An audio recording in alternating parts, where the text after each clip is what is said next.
All right, behind me is the finished miter station we built at Benchmark Fine Woodworking here in Flemington, New Jersey.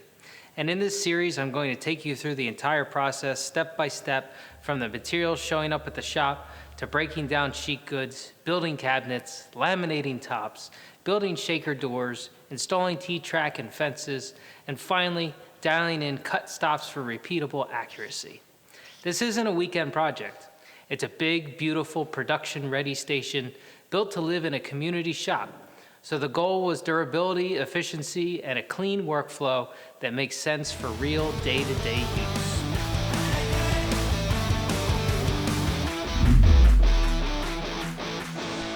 Hi, I'm Eric, and this is Benchmark Fine Woodworking. And I'm starting a new chapter here as an artisan in my hometown of Flemington, New Jersey. I'm here for two reasons. First, access to the incredible shop that's being built and upgraded constantly by owner John Ritter. But second, and honestly the bigger reason, I want to be part of a community. Benchmark is a place where makers meet, clients come in, and creative projects happen right in town. So to kick off this whole chapter, John, Bill Stowe, and I planned a build that would be immediately useful to the shop. A full custom miter station that becomes a centerpiece for production work. Eric and I actually met through Al Kopp, who runs a local sawmill and woodworking business here in the area. Al has sent a lot of talented people our way over the years, people who were curious about what we're building at Benchmark, and Eric was one of them. At the time, Eric was exploring the idea of becoming an artisan, and we started talking through a few potential projects.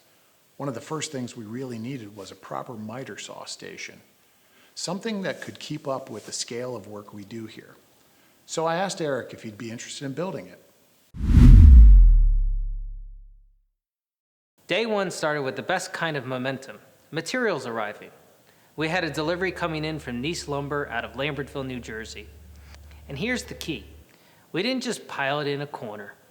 We organized materials by the build sequence, sheet goods staged for breakdown, hardwood staged for milling later. That one decision saves hours down the line because you're not digging through stacks every time you need the next piece. Right after materials, we went straight into the full safety orientation with resident artisan Bill Stowe. If you've never worked in a shared shop environment, this is a non-negotiable.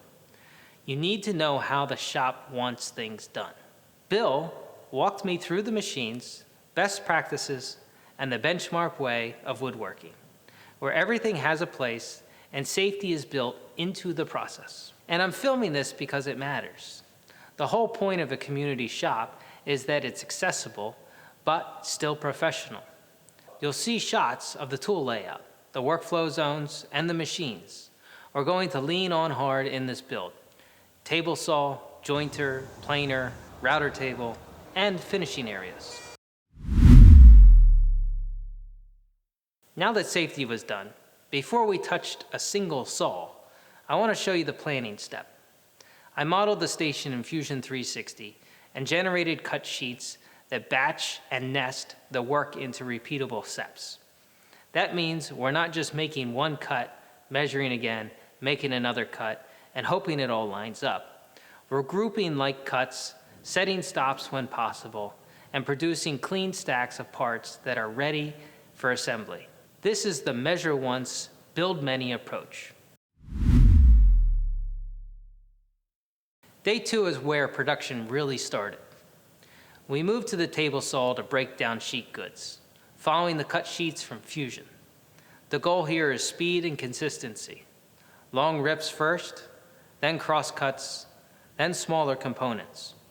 And here's the organizational trick that makes this entire project possible. Blue tape. We use it to label everything.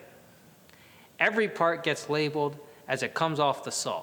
You'll see us stack parts in organized piles, and I keep those stacks grouped by cabinet section. Left run, center vac cabinet, right run.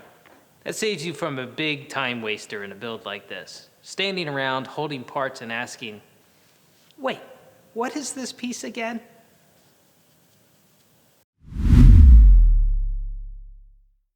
This build uses pocket hole joinery for speed, strength, and repeatability. Perfect for a shop station that's meant to be practical. The first assembly we tackled is the kickplate base system. Think of it as the foundation. If the base isn't dead level and straight, everything that stacks on top of it will fight you. So we assembled the kickplate sections, moved them into position, and leveled them using shims until the whole run was locked in.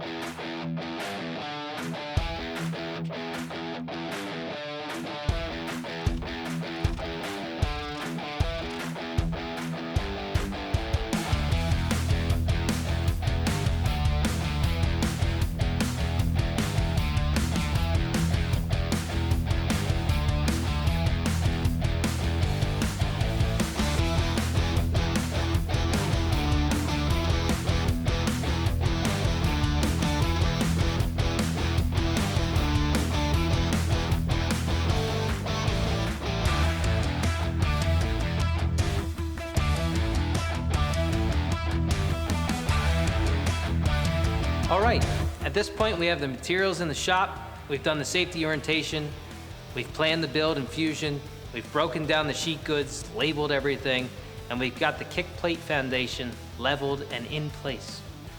In the next video, the real build begins.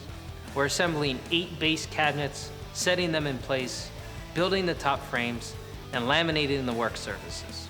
If you're in the shop builds, workflow upgrades, and that satisfying moment when a pile of plywood turns into a real workstation, hit that subscribe button and come along for the rest of the build.